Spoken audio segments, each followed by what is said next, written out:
अस्सलाम वालेकुम दोस्तों, असां वञी रहिया आहियूं कराची इंटरनेशनल बिरयानी ते जेको आहे उहो दुकानु आहे माशाल्लाह ज़बरदस्त वॾो दुकानु आहे। वीडियो में अचो त तव्हांखे अॻिते हली होटल जो विज़िट करायूं। लिखियलु आहे कराची इंटरनेशनल अचानक बिरयानी जो वॾो पोस्टर ऐं वॾो दुकानु आहे। अब्दुल वहाब सां गॾु आहियूं।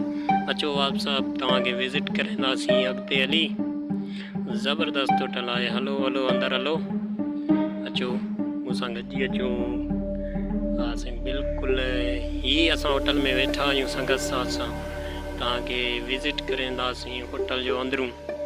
ही ॾिसो केतिरी टेबल वग़ैरह ॾिसी सघो था। बिल्कुल ही अब्दुल वहाब वेठो आहे, संगत सां गॾु आहियूं। ही बिरयानी असां वटि अची वई आहे, कराची जी बिरयानी साईं। बिल्कुल ज़बरदस्त बिरयानी आहे, सिर्फ़ु 50 रुपये प्लेट है। संगत सां वेठा आहियूं, हाणे खाईंदासीं। ज़बरदस्त वाह। तव्हां ॾिसी रहिया यारोलोन न्यूज़ यूट्यूब चैनल। असांजे फेसबुक पेज खे लाइक कयो ऐं फॉलो कयो हमेशह।